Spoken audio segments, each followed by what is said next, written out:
이번 강의에서는 개념 공부와 유형 정리를 어떻게 해야 되는지 그거에 대해서 자세히 한번 알아보도록 하자. 그럼 먼저 개념 공부에 대해서 알아볼 텐데, 개념 공부를 하면 크게 이 네 가지로 나눌 수 있어. 그 네 가지란 무엇이냐면 여기 나온 대로 정의, 정리, 증명, 공식, 이 네 가지야. 이 한 가지 한 가지 자세히 한번 알아보자.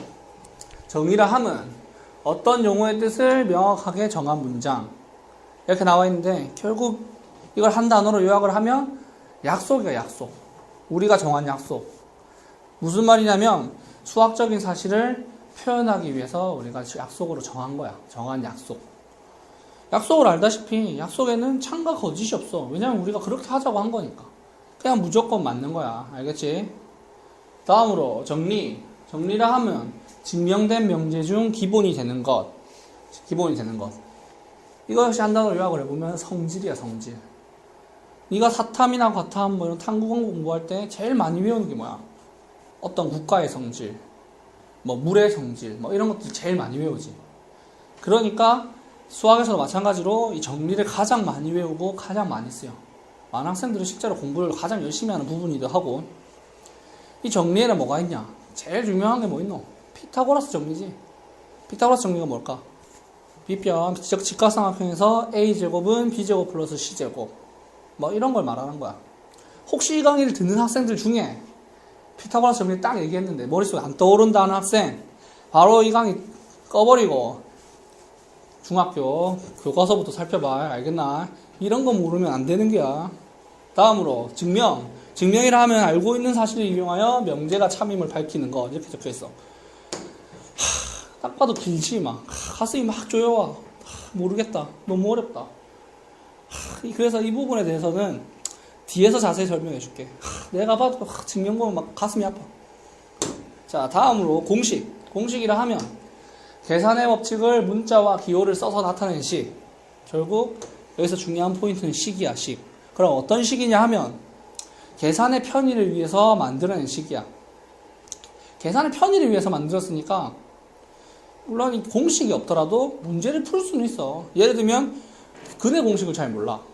근의 공식을 모르더라도 정의나 우리가 완전 제곱식을 이용하면 2차 방식 근을 구할 수는 있지. 하지만 근의 공식에 비해 시간이 훨씬 많이 걸리겠지. 우리가 수능 공부는 문제를 잘 푸는 것도 중요하지만 수능 자체가 시간이 정해져 있는 시험이기 때문에 시간 관리를 얼마나 효율적으로 하느냐도 중요해. 그래서 그 시간 관리를 가장 큰 도움을 줄 수 있는 공식도 확실히 외워야 돼. 알겠나? 그렇게 개념 공부를 하면 이 정의, 정리, 증명, 공식, 이 네 가지 요소를 다 공부하는 걸 말하는데 너희들 공부 어쩌나? 정의, 정리, 공식, 요 세 가지만 그냥 막 외우잖아. 그냥 막 외워. 막 외우고 문제를 풀어. 근데 문제는 안 풀려. 문제 안 풀리면 또 개념 봐. 그리고 또 이제 문제를 풀러 가면 또 안 풀려. 그냥 이 악순환의 반복이야. 이게 왜 그러냐? 아까 말했지만 지금 우리 많은 학생들은 요 세 가지 요소만 공부를 하고 있어. 증명을 빼고 있지. 왜 빼고 있냐? 증명 공부 어려우니까. 어려우니까 하기 싫고, 또 증명 공부는 그냥 얼핏 보면 수학 문제랑 별로 상관없어 보이니까. 수학 문제랑 상관도 없고 수능에도 안 나와 보이니까 핑계대고 공부 안 하는 거야. 하지만 증명 공부는 수능 문제도 상당히 많은 영향을 주고 개념 공부를 정할 때도 상당히 중요해. 그럼 이 증명이 왜 중요한가? 자세히 한번 알아보자. 증명이라 함은 어떠한 명제를 알고 있는 사실을 이용하여 그 명제가 참임을 밝히는 거야. 그 참임을 밝히는 중간 단계가 증명인 거지. 알고 있는 사실이라 하면 정의, 정리가 될 것이고 참임 명제라 하면 우리가 새롭게 구하고자 하는 정리가 될 것이야. 이렇게 말하면 이거 어쩌라고요? 이거 보면 중요한 걸 어떻게 알아 내가? 뭐 이런 말 하나 있어. 그래, 나도 잘 모르겠어 이렇게 들으면. 그래서 내가 고민을 참 많이 했어. 이거 어떻게 표현해야 될까? 막 고민하면서 느낀 게, 수학 공부가, 증명 공부가 영어 공부랑 진짜 비슷하구나. 그 생각을 확 들었어. 그럼 어떤 부분에 비슷하냐 얘기를 해보자. 영어 공부의 궁극적인 목적이 뭐고? 결국에는 문장 해석이지. 문장 해석을 하는 거야.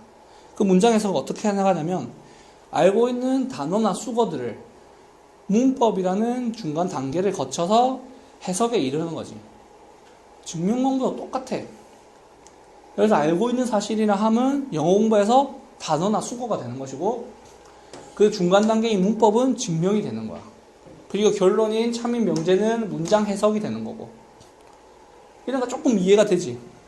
영어 공부에서 문장 해석을 하기 위해서는 단어나 수거를 외우고 중간 단계인 문법까지 완벽히 알고 있어야지 완벽한 해석이 되는 것처럼 개념 공부에서도 다 정의나 정리 공식을 외우는 것뿐만 아니라 중간 단계에는 증명 공부까지 완벽히 해야지 개념 완성으로 갈 수 있다는 거지. 물론 영어 공부에서 단어나 수거만 막 알고 있으면 영어 문장의 이 전체적인 느낌은 알 수가 있어. 하지만 정확한 문법을 모른다면 정확한 뜻을 캐치할 수는 없는 거지. 수학도 마찬가지야. 정의, 정리, 공식을 이렇게 완벽히 잘 외우고 있다면 전반적인 이 개념의 느낌은 알 수가 있어. 하지만 자세히 그 증명을 공부를 안 했다면 개념의 자세한 부분까지는 알 수가 없는 거지. 알겠나? 그러면 이 증명 공부를 어떻게 해야 되는지에서 한번 알아보자. 증명 공부를 하기 위해서 제일 추천해주고 싶은 방법은 바로 셀프 티칭이야. 셀프 티칭이라 하면 셀프, 스스로, 티칭, 가르친다. 스스로 가르친다야. 뭐 결국은 내가 나를 가르치는 거지. 왜 이 방법을 추천하냐면 내가 알고 있는 개념을 확실히 알고 있다라고 확신할 수 있는 방법 중에 제일 중요한 게 바로 남을 가르쳐 보는 거야. 내가 어떤 문제나 개념을 남한테 완벽하게 설명할 수 있으면 그 개념이나 문제는 내가 완벽하게 알고 있다는 거지. 그래서 그 방법을 한번 스스로 이용을 해보자는 방법이 바로 셀프 티칭이다. 알겠나? 어떻게 공부를 하냐면 처음에 증명을 한번 이제 증명이 있으면 그 증명에 대한 내용을 쭉 읽어보겠지. 읽어보고 이해를 할 거야. 이해를 한 후에 이제 직접 푸는 단계가 있겠지. 직접 공부를 해보는 단계. 그때 대다수의 학생들은 이제 손으로 적어볼 거야. 물론 그것도 나쁘지 않아. 하지만 좀 더 완벽히 이해하기 위해서는 직접 말로 뱉어봐야 돼. 어떻게 뱉어본다? 나를 가르친다는 생각을 가지고 직접 설명을 해야 돼. 하나하나. 그 증명을 보면 그 단어의 뜻도 있고 정의 다 문제 증명 속에 들어가 있어. 가르쳐야 되는 거기 때문에 그 요소 하나하나를 전부 설명해 가면서 증명 공부를 해야 돼. 처음에는 물론 정리도 모르는 거 앞으로 살펴봐야 되고 말로 하는 것도 익숙치 않기 때문에 시간이 많이 걸릴 거야. 하지만 그게 하나하나 쌓이다 보면 그 증명 속에 있는 개념도 하나하나 쌓이기 때문에 전체적으로 결국은 속도도 빨라지고 개념 완성에도 훨씬 더 효율적일 수 있는 거지. 그래서 개념 공부는 셀프 티칭으로 효율적으로 공부를 해보도록 하자. 처음엔 쉽지 않더라도 이렇게 하면 어느샌가 개념이 완성되어 있고 문제를 풀어봐도 적용이 쉽게 되는 모습을 살펴볼 수 있어. 그럼 지금까지 말한 개념 공부란 무엇인가? 그거에 대해서 한마디로 정리를 해볼게. 개념 공부란 정의, 정리, 공식을 문법이라는 중간 단계를 거쳐서 이해를 하고 나아가 암기까지 이르는 그 전체적인 과정을 개념 공부라고 하는 거야. 내가 계속 증명 얘기를 하다 보니까 많은 학생들이 착각을 하는 부분이 있어. 아, 증명이 중요하구나. 그럼 일단 암기보다 증명부터 해야겠다. 이런 생각을 가지는데 그건 아니야. 증명만큼이나 암기도 무조건 중요해. 왜 근데 암기를 내가 얘기를 하지 않았냐면 이미 많은 학생들이 정의, 정리, 공식에 대한 암기는 열심히 하고 있기 때문이지. 그래서 소홀히 하고 있는 증명을 강조한 것 뿐이야. 알겠나? 그래서 완벽한 개념 정리를 하기 위해서는 어떻게 해야 된다? 정의, 정리, 공식을 완벽히 외우는 건 최우선으로 하고 그에 덧붙여서 증명 공부까지 하는 그 전체적인 공부를 해 나가야 되는 거야. 알겠나? 지금까지 개념 공부란 무엇인지에 대해서 이야기를 했고 다음으로 유형 공부란 무엇인지에 대해서 한번 이야기를 해보자. 유형 공부는 뭘까? 유형 공부가 뭘까를 알아보려면 유형 문제가 뭔지를 알아봐야 되지. 유형 문제란 뭐냐면 유형이 정해진 문제, 말 그대로 유형이 정해진 거야. 즉 틀이 정해져 있는 문제라는 거지. 유형, 즉 틀이 정해져 있기 때문에 유형 문제 공부에서 가장 중요한 건 바로 뭐다? 문제풀이량이야. 문제풀이량. 즉 많이 푸는 게 장땡인 거지. 그냥 많이 풀어야 돼 일단. 문제풀이량이 없으면 유형 문제 정리는 있을 수가 없어. 무조건 많이 풀어야 돼. 무조건. 이 단계에서는 오답 노트에는 신경 쓰지 말고 모르는 문제는 다시 한번 풀어보는 건 괜찮지만 오답 노트 정리는 크게 신경 쓰지 말고 일단은 많은 문제를 푸는데 중점을 두고 공부를 하도록 하자. 하지만 이렇게 많은 문제를 푸는데도 성적이 안 오르는 학생들이 있어. 그럼 어떻게 얘기하냐면, 선생님, 저는 문제집 한 3-4권은 풀었어요. 3-4권 풀고, 아니면 한 권을 여러 번 풀었는데, 시험 문제만 나오면 문제가 안 풀린다, 이거야. 이게 뭐가 문제일까? 뭐 여러 가지 요인이 있겠지. 하지만 대표적인 가장 큰 문제는 뭐냐면, 바로 유형 문제 풀이에서 풀이 방식이 잘못되어 있어. 공부 방식이 잘못된 거지. 그 학생들이 대부분 어떻게 공부를 하냐면, 유형 공부를 풀이나 해설지를 그대로 적용을 해. 이게 무슨 말이냐면, 이제 한번 살펴보자. 유형 문제집이 어떻게 되어 있는지. 유형 문제집은 보통 대표 유형이 나와 있을 거고, 유형 문제. 그리고 그에 대한 해설이 쭉 적혀 있을 거야. 그리고 그 대표 유형과 비슷한 유제 문제가 있을 거고, 유제나 연습 문제가 있을 거야. 그럼 많은 학생들이 어떻게 공부를 하냐면, 대표 유형 공부를 해. 대표 유형 공부를 하고, 이제 공부를 하려면 처음에는 바로 못 풀기 때문에 해설을 보면서 이해를 하겠지. 하나하나 이해를 해. 그리고 다시 풀어봐. 그러고 이제 다음으로 유제로 넘어가는데, 당연히 대표 유형 한 문제만 풀어봤으니까 유형 문제에 바로 적용을 못하는 학생들이 많을 거야. 실제로 그게 쉽진 않고. 그럼 이 학생들 어떻게 공부를 하냐면, 이 단계에서 모르는 유제가 나왔어. 그럼 바로 해설로 넘어가는 거야. 해설로 넘어가서 이 해설지에 문제를 맞춘다. 그냥 숫자만 바꿔가면서 푸는 거야.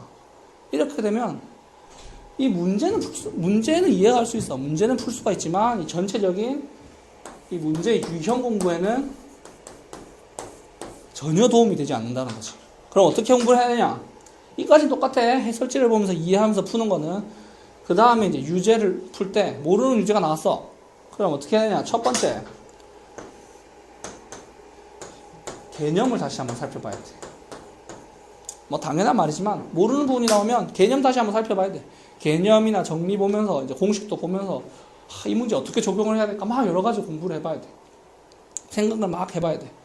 그런데도 안 풀려. 그 다음 단계 바로 고민 단계죠. 고민 단계. 스스로 정리를 해봐야 되는 거야. 이미 이 단원에서 여러 가지 풀이 방법을 배웠어. 그 풀이 방법을 이 문제에 다 적용을 시켜보는 거야. 물론 맞는 풀이가 하나 정해져 있겠지. 유형이니까. 하지만 틀린 유형도 스스로 직접 정리를 해봐야 돼. 적용을 시켜봐야 돼. 틀린 문제도 적용해보고 맞는 방법도 적용을 해보면서 이 문제의 유형에는 그 풀이 방식이 맞구나. A가 아닌 B 풀이 방식으로 해야지 맞는 거구나 라는 걸 스스로 경험해야 돼. 답지를 통해서 일방적인 그 경험은 전혀 도움이 되지 않아. 알겠나? 그래서 항상 제일 중요한 건 뭐다? 고민을 하면서 정리를 해봐야 돼. 직접 체득을 해봐야 된다는 거야. 자, 지금까지 유형 공부에서 이야기를 했는데 유형 공부를 정리를 해보자. 유형 공부를 하면 첫 번째, 제일 중요한 게 뭐다?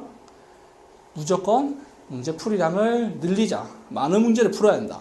그 다음 두 번째, 바로 풀이를 그대로 적용하지 말자. 어떤 단계로?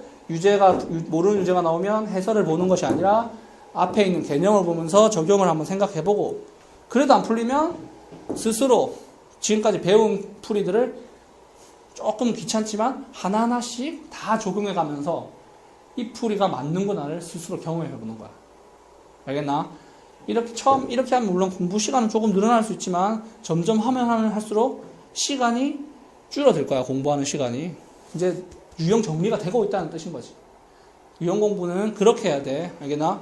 그럼 지금까지 개념 공부는 어떻게 해야 되는지, 유형 공부는 어떻게 해야 되는지 정리를 했고, 이번 강의는 여기까지 정리하는 걸로 할게. 이 배운 강의를 통해서 수학 공부의 첫 단추를 잘 마무리했으면 좋겠다. 자, 안녕.